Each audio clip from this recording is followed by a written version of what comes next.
What a day for a daydream, custom made for a daydreaming boy. Hey, welcome. Good to have you with us. Welcome to Tom's Cabin, where we talk about your passion and mine, our passion for books and the written word. Got a great show for you this week, and we have a wonderful interview coming right up with Mark Zimmerman. We have the latest news happening in the publishing world. We've got top 10 books for you to take a look at. What else do I want to tell you about? Oh, going to talk about some brand new books for 2026, and we are gearing up for our big romance special on Valentine's Day. So we're all excited about that. Well, buckle up, and away we go.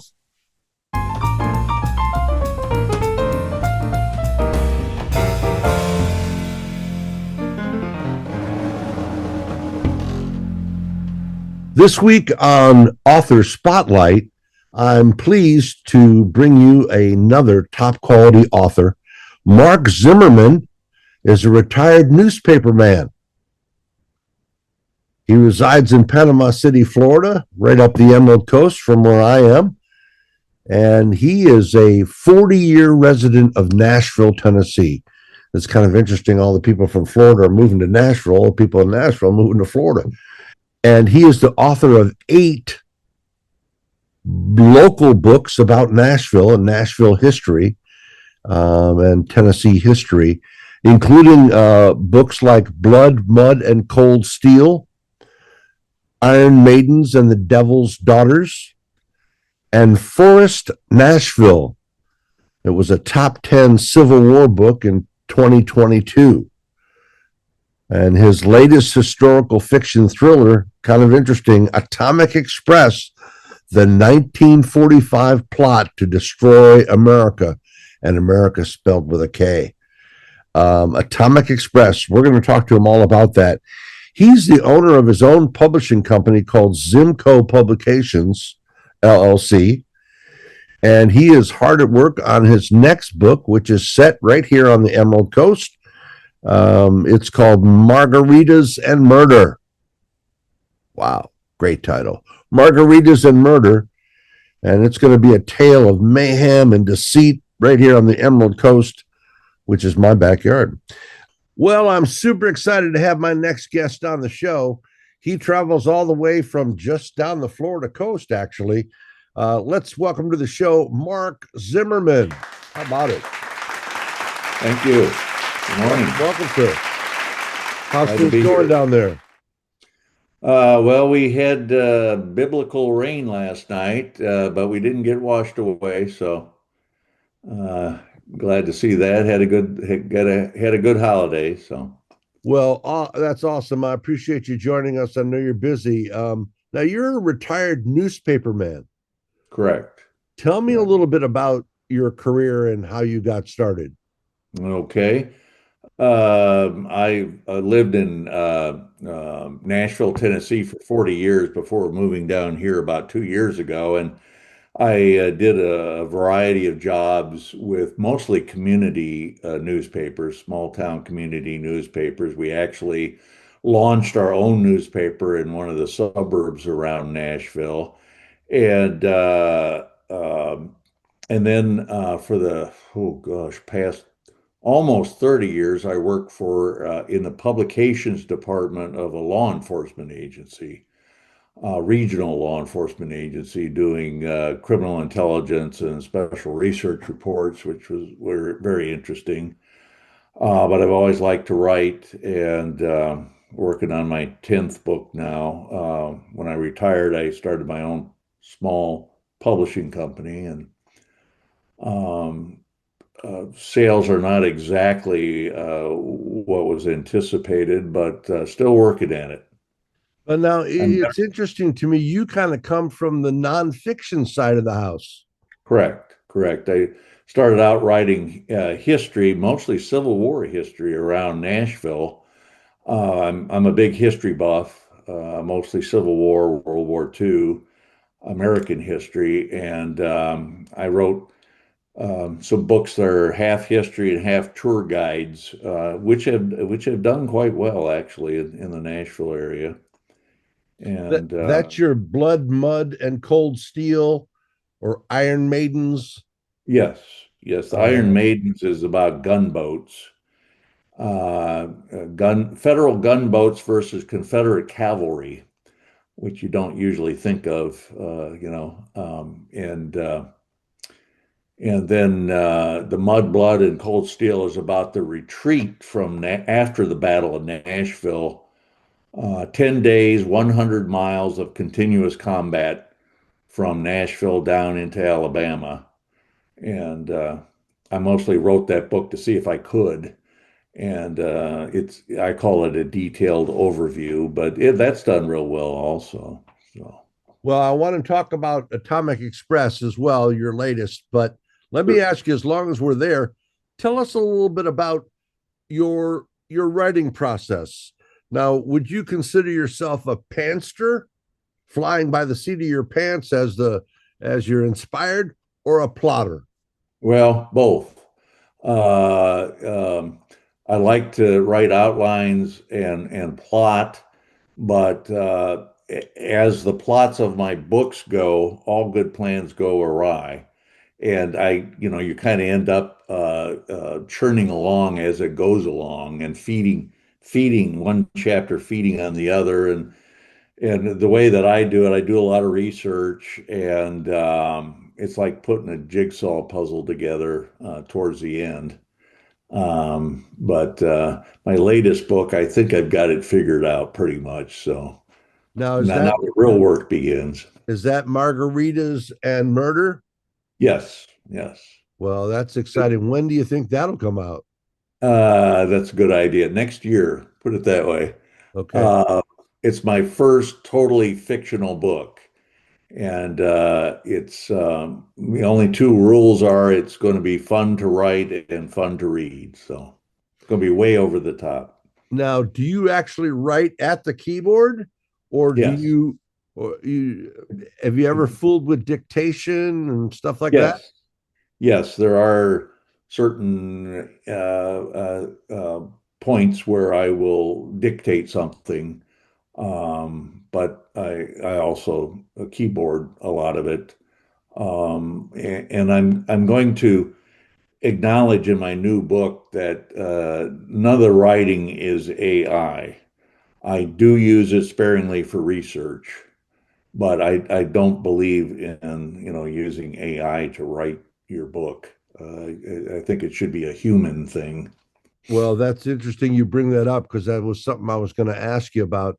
Do you think that an author that uses AI, generative AI, as opposed to assisted AI, where you prompt it and then it Mhm. spits out some copy, Mhm. that they should be required to notify the reader? Yes, I kind of likened it to these elephants that make paintings. They may look good, but yeah.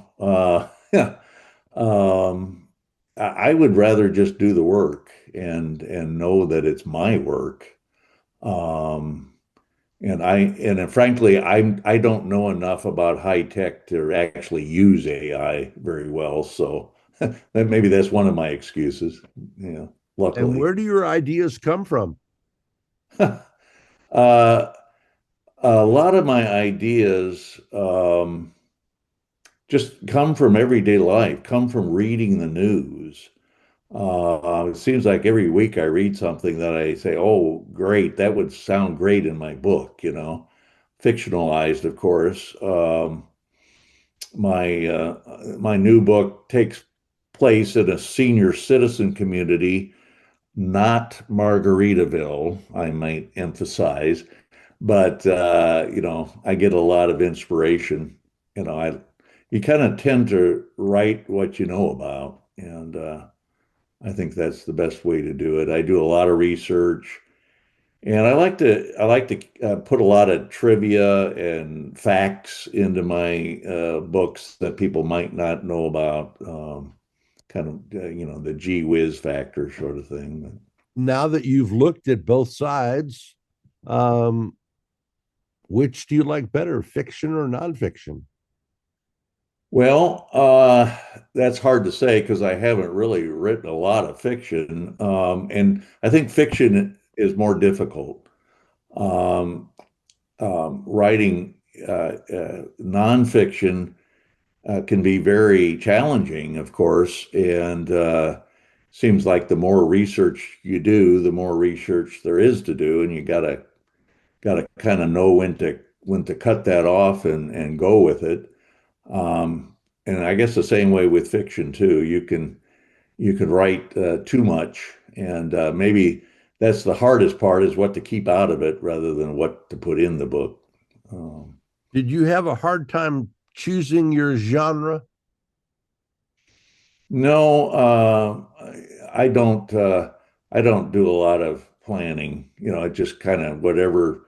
It just it seems to fall into place.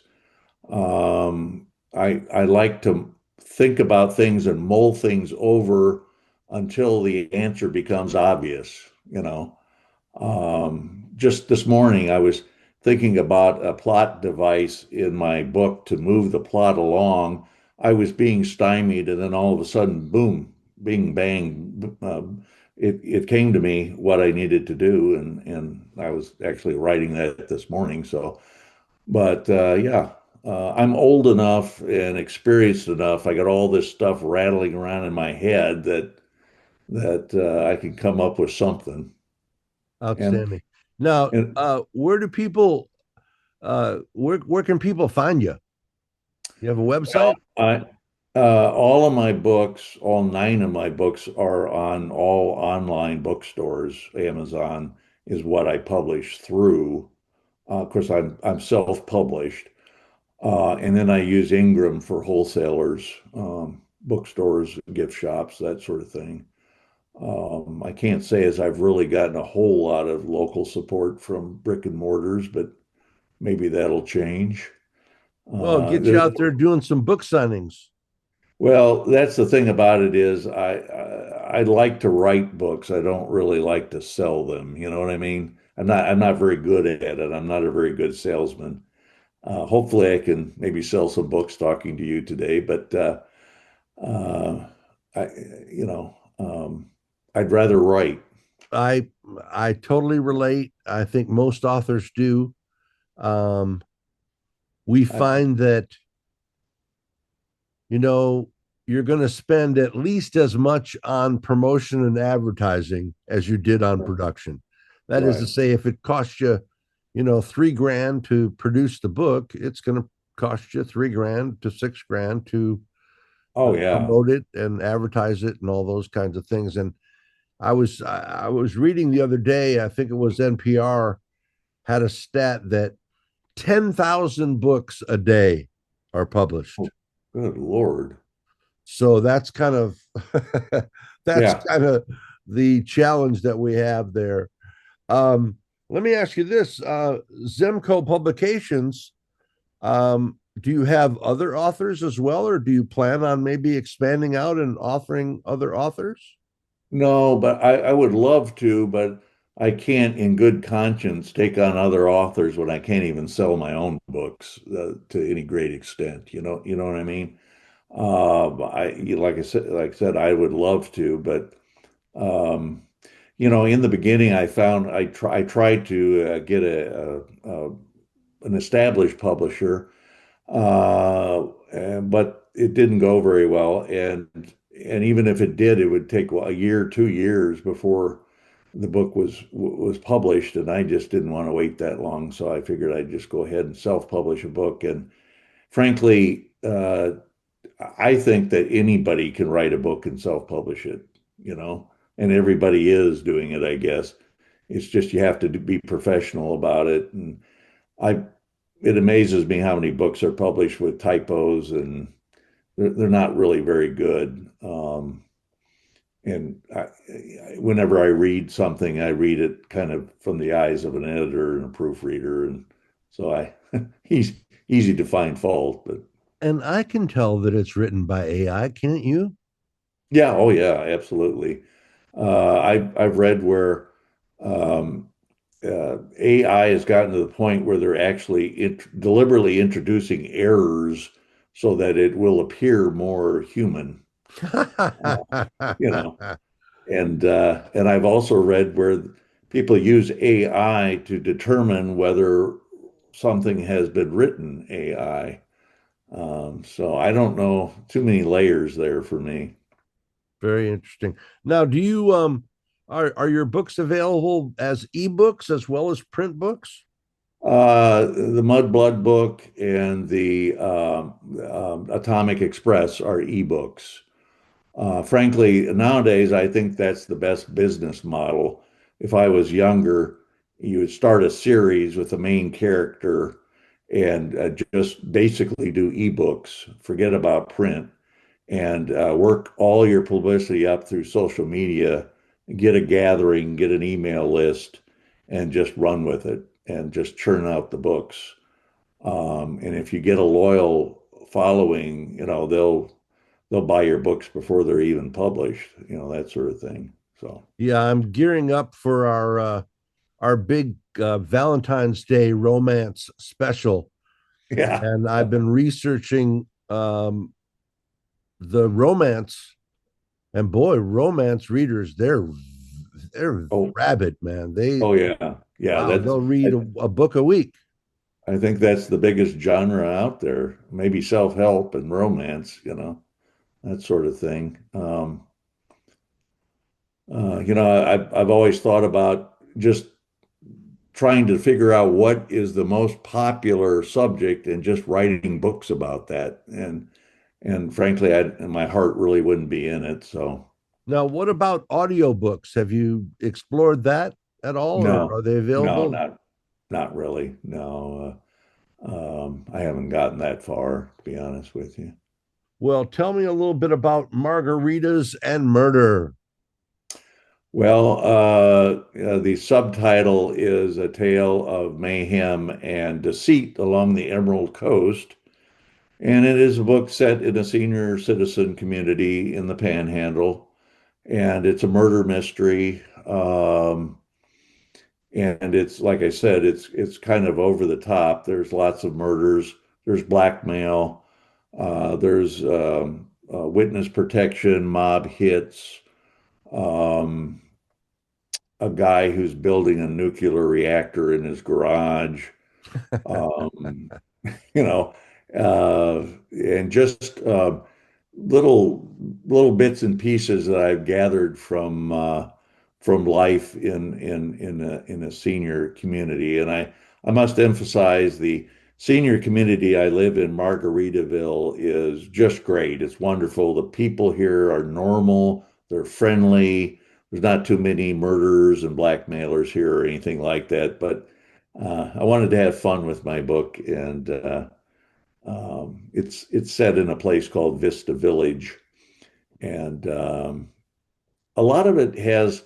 There's two kind of overall sub themes to it, and one is nature trying to take back the land that developers and people from all over the country have come to work on. For example, we kind of live in paradise here, but in one fell stroke, it could be all wiped out in, by a hurricane or nature. The other one is longevity. How long do you want to live? What are people doing to look better and act better, live longer? And I just kind of find that kind of interesting.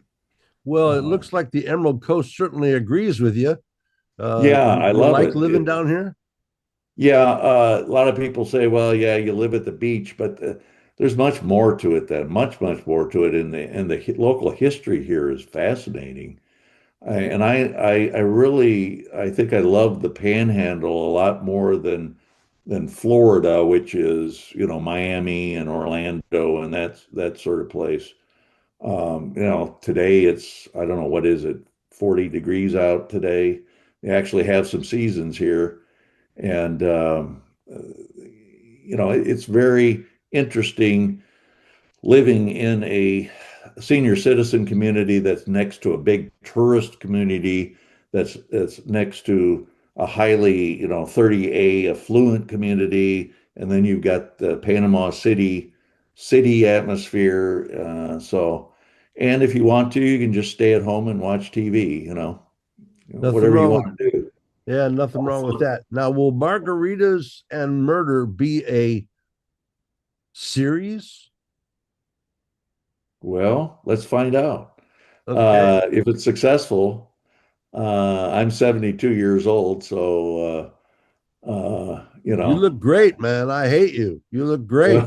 well, I just had cataract surgery, and now I've got 20/20 vision. Don't have to wear glasses anymore. It's just wonderful. Amazing. Yeah, Amazing. yeah, Um, yeah. I always ask my guests this one question. If there was one thing that you wish readers knew about your books, what would it be? That they're available for purchase easily, and that they are readable. The one thing I always tell people, and this was more back when I was writing history and Civil War books, is that if you don't like to read history or Civil War, you know somebody who does. An uncle, your father, your brother, your son. Buy it, give it as a gift. Um, I've had lots of people say that like Atomic Express, I think is a very readable kind of thriller, but there's lots of history in there. And people say, "Well, I didn't know that. I had no idea." That sort of thing. And if you have a minute, the nexus of Atomic Express is something I ran across while doing research. And that was that during World War II, the atomic bomb, they enriched the uranium in Oak Ridge, Tennessee, and they built the bomb in Los Alamos, New Mexico. How did they get the uranium to New Mexico? And what they did was they dressed up two military policemen as salesmen. They put their uranium in an innocent looking suitcase, and these guys got on the train and rode the train from Knoxville to Chicago with the suitcase strapped to their wrist, armed, but posing as salesmen. And then they handed off the suitcase to another two-man team in Chicago, which took the train down to New Mexico. And in researching this, they said there never was any incidents, but I found that was not true. That there was a large incident that happened that was covered up by the government, and now the truth can be told. And that's my story, and I'm sticking with it. So I think it's a good read. I'm looking forward to it. Atomic Express, the 1945 plot, destroy America. That's correct. And was that by the Nazis? Yes, that's the main plot device. There's also Soviet agents. There's also a bunch of bumbling bumpkins that try and steal the suitcase because they think there's diamonds in it. And one thing I should note, which was really curious, is that I came up with the device of stealing the uranium and putting it on a V1 buzz bomb that would be launched off the deck of a U-boat and exploded over Manhattan. And then I got to researching it, and I found out that that was actually true during World War II, that they were very concerned that the Germans were going to do that. And as it happens, they didn't actually develop that technology, but they were very concerned that they would. So I'm just kind of really playing it out, I guess. Well, it's So, amazing how brilliant minds think alike. I've got a new book coming out in 2 weeks. It's called U-166. It's about the oh, only Nazi U-boat ever sunk in the Gulf of Mexico. oh, wow. They discovered the wreck after it sunk the SS Robert E. Lee in 5,000 feet of water in 2021, I think. They were looking around for uh, places to lay their lines on the Gulf floor, and they came across the wreck. And It's Well, makes for a fascinating read. I think people like books about history more these days. especially history that they haven't heard of before. Well, there's Um, that, sir. I'm shocked at the lack of knowledge of young people right. today about history. Oh, right. Exactly. Exactly. I was very interesting to see that you wrote a book about the Edmund Fitzgerald, um, kind of a historical fiction, mostly historical, I suppose. Did you get up to the Upper Peninsula and see the Shipwreck Museum and all that? I did. I went to Whitefish Point. They have a Yeah, wonderful, wonderful museum there. And went to Grand Marais and Marquette and all the way around there. And it's so interesting to see how close the ship was to getting around the point, and then they would have been protected, and the right, story may have turned out differently. Um, right, the one thing I didn't put in the book, and I don't know, maybe you've run across this. Sometimes, as an author, you walk that fine line between wanting to be historically accurate and telling a good story. right, Um, there is some evidence and some people who believe that some of the crew members survived the breakup of the ship. I believe that the ship metal was stressed and the hull, and they actually broke apart at the surface. But that there sure. were a couple of crew members who survived Wow, in an air pocket in the ship. And I didn't want to go there because there are still many family members alive who live in Michigan, and as I right. did, and like that. But that's kind of interesting that we have those things in common. Well, I think history is like science. It's never settled.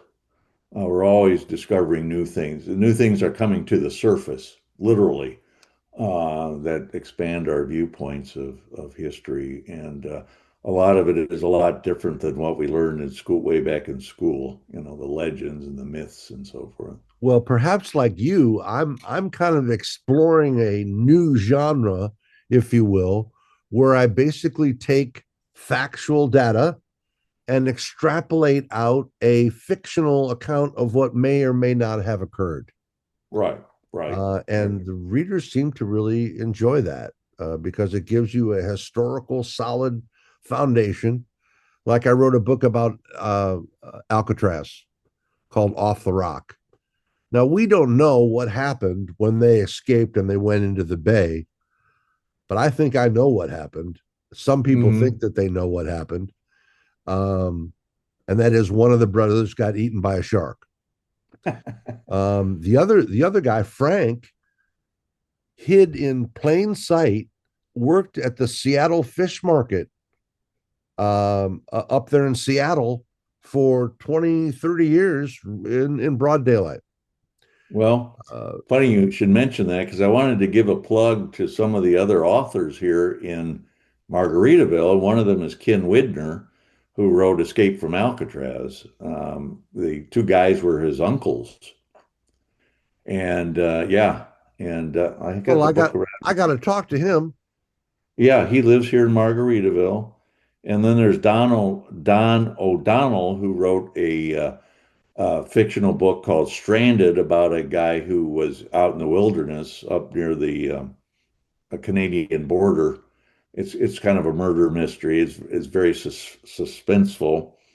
And then there's Dr. Jay Thomas, who just yesterday came out with his new book. It's called Chief: the Three Lives of Gene Locklear.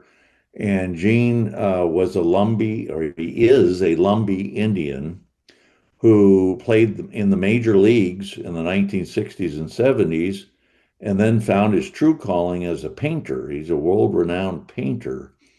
And the book has some of his paintings in it, and it's a fascinating character. Um, and I would highly recommend it to anybody. It's very well written. Jay is a former retired professor from Aurora College, and really, really nice guy. Now, And he lives in.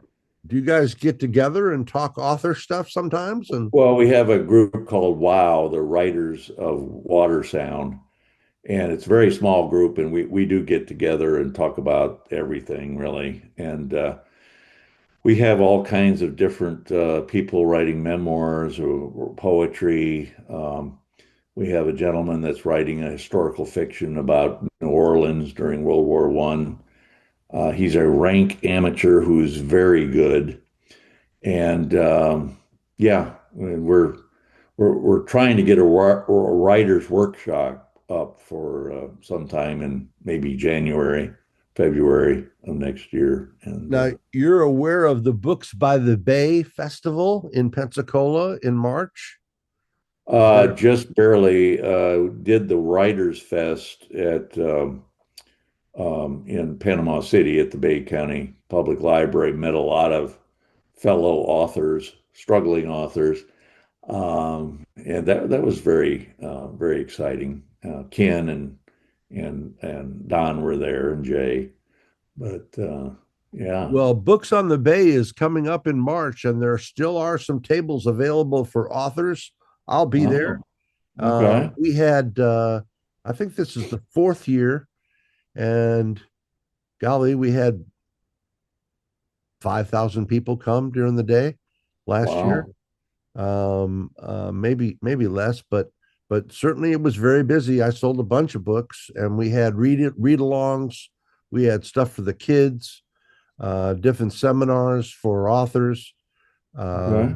And so that's coming up on March 28th, Books by the Bay in I'll look Pensacola. into it. I'll So look maybe into if you don't exhibit, you could still come and read some passages out of your book in the author tent. They have an author tent, and they have 2 hour segments where you sit there and sign your books and talk with people and such like that. And I'll send you all the information in case you want to take a look at that. This is in Pensacola. It is in Pensacola. It's going to be at Bayside Park this year. Well, one small chapter of my upcoming book is based in Pensacola, so Well, I was this is where I really started my adult life back in 1975 at the Naval Schools of Photography, which used to be there at NAS Pensacola, and then stayed on and worked yeah, for John Poindexter, Rear Admiral John Poindexter, at the Chief of Naval Education and Training. You wow. remember that name because he went into the Reagan White House with Ollie North in the basement and got into a little bit of trouble with the Contras. I do remember that name. And by the way, we also have a history roundtable here at Margaritaville, and I'd like to extend an invitation for you to come and speak sometime I next would year. love it. I would That would be absolutely love great. it. That would And be, I it mean, you must be can, really refreshing to find other people our age that share our interests in books. there's a lot of military veterans that live here in Margaritaville, and there's kind of a little, friendly rivalry between the Army and the Navy and the Marines and so forth. But Well, when the new book Margaritas and Murder comes out, will you come back and talk to us about it? oh, absolutely, We'd love it. absolutely. Where can people find you? What's your web address? They can search for you on Kindle and Amazon, of course. But do Yes, you have a website? yes, it's www.zimcopubs.com, ZIMCOPUBS.com. Or you can just Google Zimco and it'll go there. Well, And wonderful. Thank you so much for spending the time with us, and we look forward to coming back and talking about the new book. Tom, I appreciate it.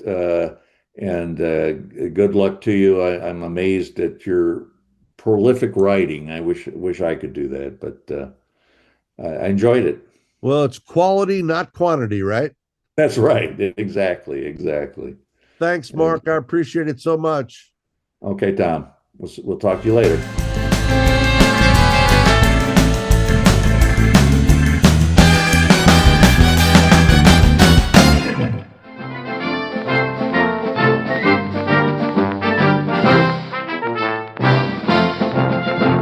From from the land, the latest in news and perspectives on books and music here at Tom's Cabin.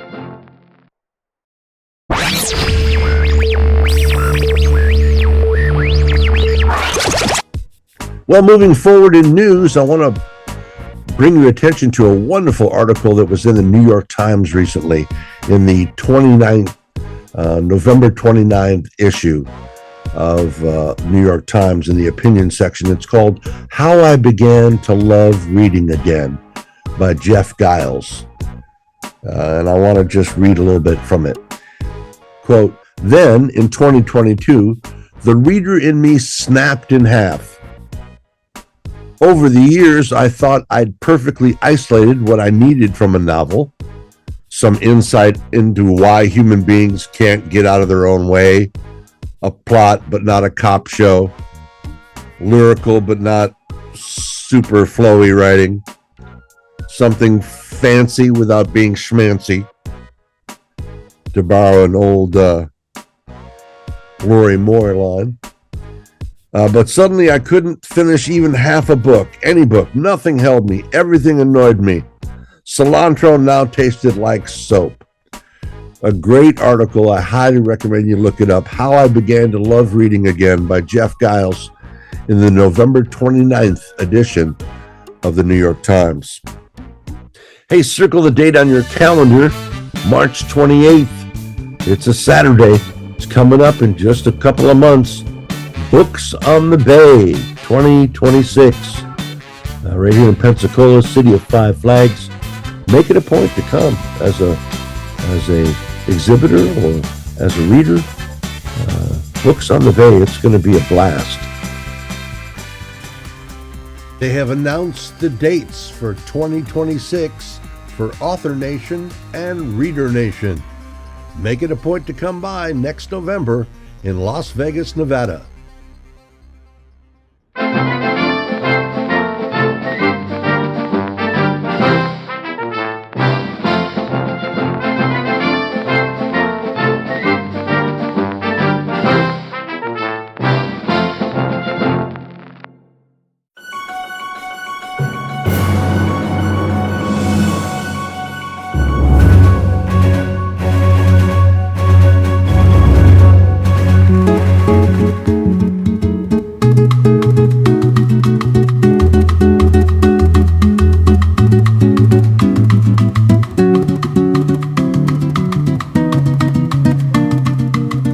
Well, with our friends over at Barnes & Noble, we've rounded up the 10 most popular books right now. This is based on vibe as well as sales numbers.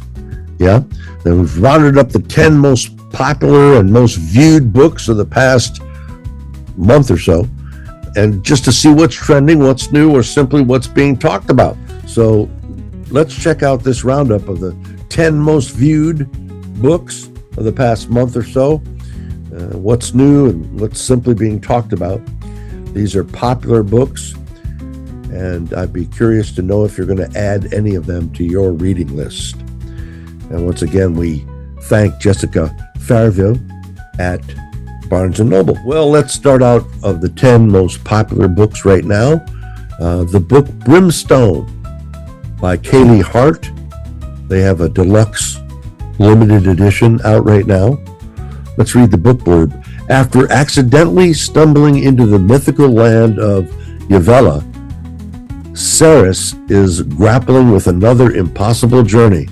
She's the new queen of the Blood Court. Return to irresistible realm of the fait accompli with heart-pounding action, banter that will make you blush, and characters that you won't be able to get enough of.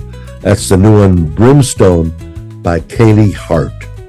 Well, nothing wrong with loving the old classics as I do. What about Frankenstein? This is written by Guillermo del Toro and is a Barnes & Noble exclusive edition of Frankenstein by Sheila O'Malley. The book blurb says, the incomparable and incomparable Guillermo del Toro takes on Mary Shelley's classic Gothic masterpiece in his upcoming film adaptation. So evidently you can read his film adaptation of Shelley's Frankenstein. That should be very interesting to see. We did cookbooks last week, and coming in on books that everybody's talking about right now, Good Things, quote, good things, recipes and rituals to share with people you love.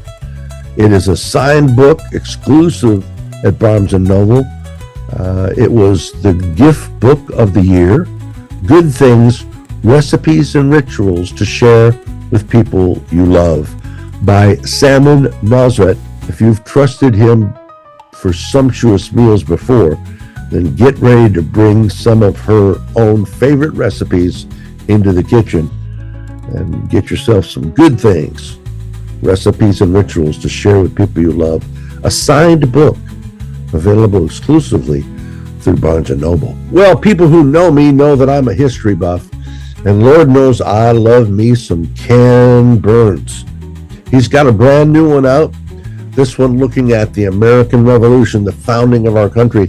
It's called The American Revolution, An Intimate History, with Jeffrey Ward and Ken Burns. These are two prolific historians. They have a wonderful supporting cast. This is available, of course, as a print book, but also the audio book, and that's specifically what I want to talk to you about, because evidently in the production of this audio book, there was a cast of thousands, all kinds of voice actors. It takes us deeper into the American Revolution than ever before, and it spotlights the struggle for independence and how it's still rippling across our nation today. That certainly looks fabulous, and maybe PBS will bring it to air. We'll see. The American Revolution, An Intimate History by Jeffrey Ward and Ken Burns. Moving forward for the 10 most popular books right now for the beginning of the new year. What about Murder at Holly House by Denzel Merrick? There's a strange murder to investigate, and things get even more bizarre when one more body is discovered. Set in the thick of winter in the years post-World War II, this twisty whodunit doesn't shy away from dark humor and some reader surprises. The new one from Denzel Merrick, Murder at Holly House. Well, that sounds scary. We talked about Frankenstein before, one that has been re-edited and kind of reintroduced. Maurice Hindle. It is part of the Penguin Publishing Classic series. You know, if you've never read Frankenstein, you really ought to. It is a must-read. It's kind of like Moby Dick, and it is a must-read. And this version is based on the 1831 edition, has been read and enjoyed for multiple generations, but yet different authors, different producers, different directors have their own take on it, which I think really talks about the enduring nature of the story that Mary Shelley produced. I mean, look, there's what, at least that I can just think of, 4 or 5 Frankenstein movies, and we're not even talking about the classics back in the day. So it's certainly a story that has universal appeal. Frankenstein, another version there. Moving forward with the last book of the most popular books that are happening right now, books with hot vibe, hot hype. Yeah, I can talk hip, right? Books that are hot right now. My favorite, Dan Brown, The Secret of Secrets, best-selling author of The Da Vinci Code, now comes out with the new book, Secret of Secrets. I'm on I'm on the 3rd chapter right now. So I'm excited about that, and I'm reading it. I'm not doing the audiobook, although I got both the print book and the audiobook as a present for early Christmas. And it is, I will say this, it is a like all of his books, it is a global epic tale. And he really does a wonderful job of painting pictures of the different locales and takes you all over the place. Prague, Italy, France, America, wherever. Dan Brown's The Secret of Secrets, rounding out our books that are hot right now. Another book that's real hot right now and has won a number of awards, including the 2025 Barnes & Noble Book of the Year Award, Mona's Eyes. Mona's Eyes by Thomas Schlesinger. And it's a translated, I won't slaughter the person's name that's the translator, but Mona's Eyes by Thomas Schlesinger.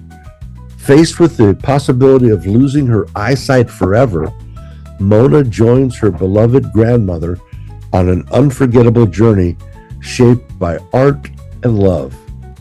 With iconic masterpieces leaping off its pages, this moving novel examines the power of imagination and the bonds between generations.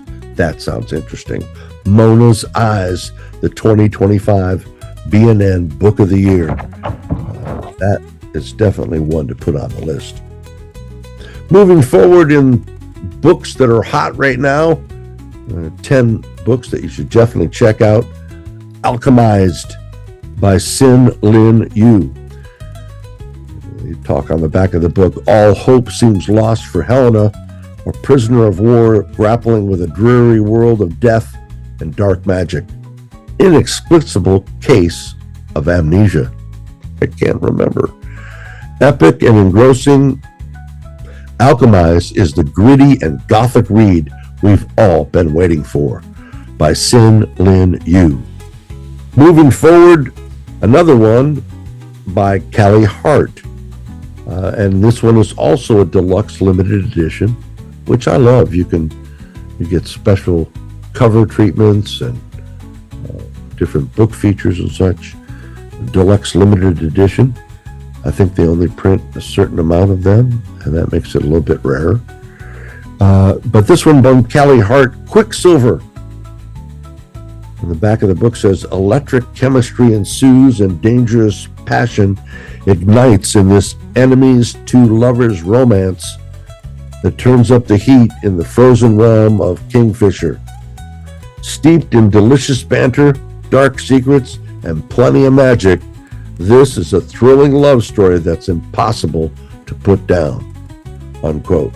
Quicksilver by Callie Hart. And there you have it, the 10 most popular books right now. Get out there and get you some.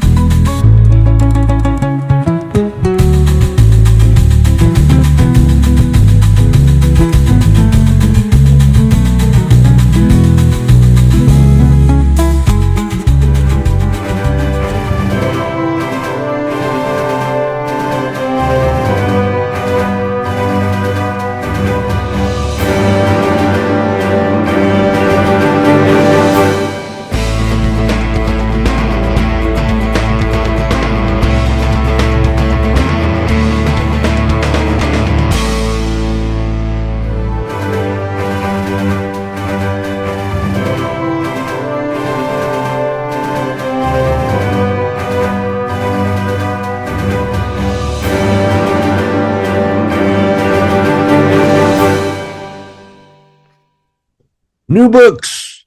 It's time for new books here at Tom's Cabin. And no reader, no matter how foolhardy or flexibly employed, can hope to keep up with the amount of books that are coming out. You know that there are 10,000 new books coming out every day? Every day. And these are not just the ones on Amazon. But, you know, no matter how much time you got, it's hard to keep up with all the releases. John Irving's return to the world of the Cider House Rules. Headlines of publishing calendar so overstuffed with treasures. Plenty of them don't even appear here. And those are painful omissions, including a pair of memoirs from celebrated storytellers and an investigation into big tech. Hopefully, though, this list of 6 sterling options will still have some use for any overwhelmed readers as we head into the new year. If you're looking for a more manageable foothold, you're in the right place. Because I hate to say it, the mounting backlog of yours won't be any easier to scale in the next week or month. There's a lot of new content coming out. First on our list of hot new books, let's look at Queen Esther by John Irving, one of my favorite authors.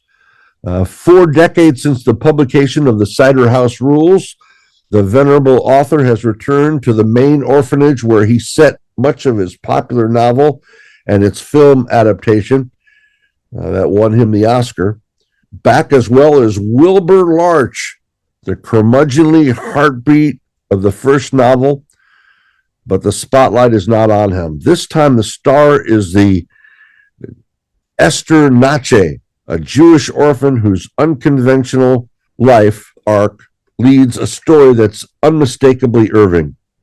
It comes from McSweeney Publishing, Queen Esther by John Irving. And moving forward for hot new books, what about Only Son? Only Son by Kevin Moffat. Moffat's debut novel follows the arc of his narrator, an only son, naturally, from the childhood loss of his father through a complicated relationship with his mother to an adulthood that, as a father, only he himself could understand. Of course, that plot summary does little justice to the slim suburban brouhaha of a book. It is certainly occasionally destabilizing, and they have composed a series of short vignettes, which is kind of interesting. But Only Son, it had me tearing up and giggling enough to alarm bypassers. Well, one of my favorite authors is the one and only Salman Rushdie. Salman Rushdie's 11th Hour, the quintet of stories. Every new book by Rushdie is a precious gift after the stabbing attack of 2022.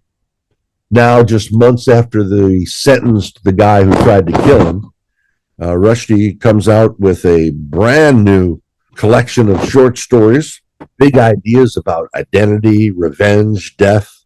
It's from Doubleday's Books, Salman Rushdie's 11th Hour, the quintet of stories.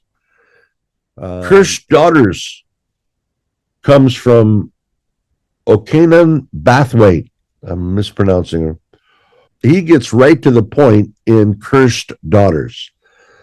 He's a Nigerian novelist, and this is a dark comedy. My Sister, the Serial Killer dealt with exactly that. And this is his sophomore effort, his second book. The curse, a punishment for the matriarch's adultery, dooms the romantic relationship of her female descendants. This is a curse that exists, she told NPR's Weekend Edition, but I was also approaching it from the perspective of generational trauma and what that looks like. And this is the idea of self-fulfilling prophecies. It is published by Farr, Straus, and Gerautz. Very interesting. Cursed Daughters from Nigerian author Okan Bathwaite. Next up on the hot books for 2026 here as we come into the new year, Palaver by Brian Washington. Quote, Washington is an enormously gifted author, reviewer Michael Straub wrote for NPR back in 2020. His writing is sparse, unadorned, but beautiful. It reads like the work of a writer who's been working for decades, not one who is yet to turn 30. 5 years on, Brian Washington, the novelist, now a truly geriatric 32 years old, has only refined his keen eye for observation and complicated family dynamics. In this National Book Award finalist, it's a complicated mother-son relationship that takes center stage. This is from Naropa Editions Publishing. Palaver by Brian Washington. Looks very interesting. Moving forward for hot books for 2026, The Land in Winter by Andrew Miller. It's a pithy pitch of Miller's latest novel, and I'll defer to the judges who put it on this year's Booker Prize shortlist. The critics say it's a joy to read and a never-ending, nerve-shredding pleasure. And it follows a pair of expectant couples forced to hunker down during a historically bad winter storm in the early 1960s. The cold of the setting does little to dampen the liveliest wit of those forced to bear it. Quote, every character in there, watching, acting, wilting, added the judges. It's a real party, and there are no extras. Certainly something to check out, The Land in Winter by Andrew Miller. These and other great titles are at your local independent bookstore. Go check them out.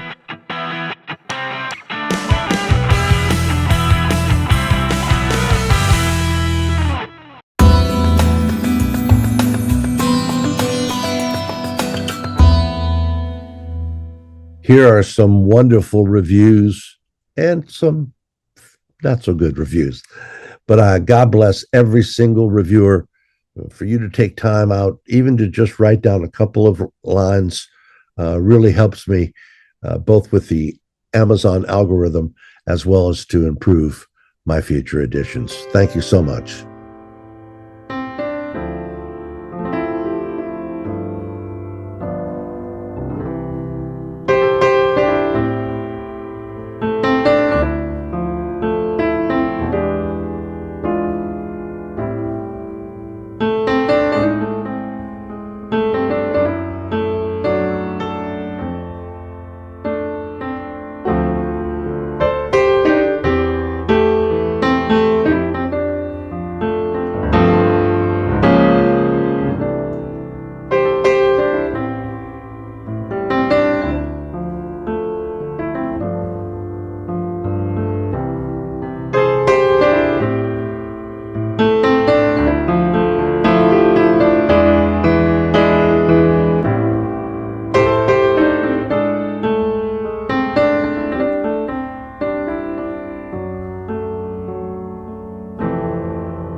In this week's Bookstore Spotlight, we've got a winner for you. You ever heard of bookbrowse.com? Wonderful, wonderful site. For more than 25 years, they've helped readers make the most of their reading time.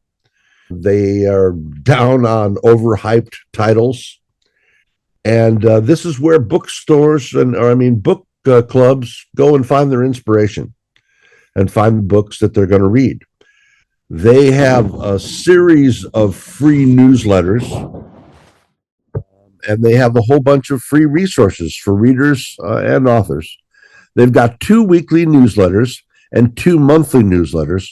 Publishing this week is sent every Sunday, and highlights or book highlights is sent every Wednesday. They also have their book club newsletters and a librarian newsletter, and that's sent on a monthly basis, usually on Tuesdays. You can update your preferences and receive as many of the newsletters as you want, absolutely free. They also have a really cool thing called book trivia, where they'll ask you questions and you can answer questions and such like that. And you can also sign up for daily reminders. But I think foremost among all of its attributes is the Book Browse reviews.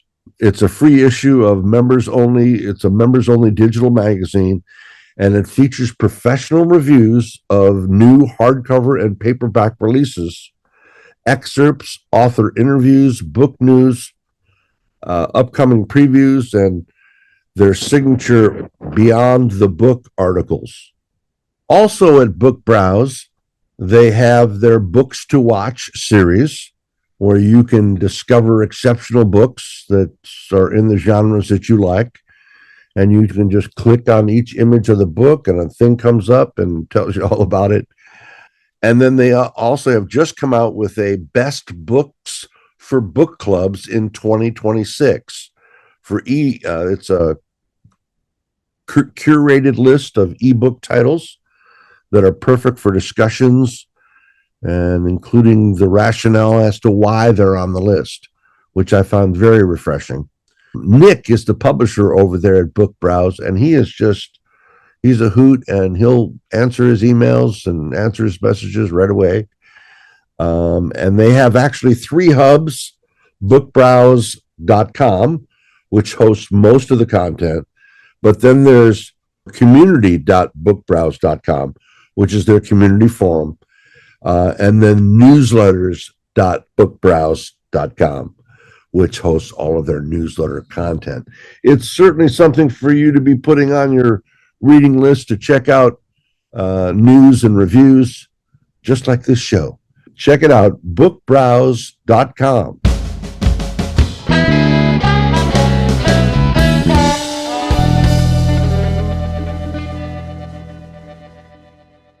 Hey, you, put on your laughing cap. It's time for the jokes of the week.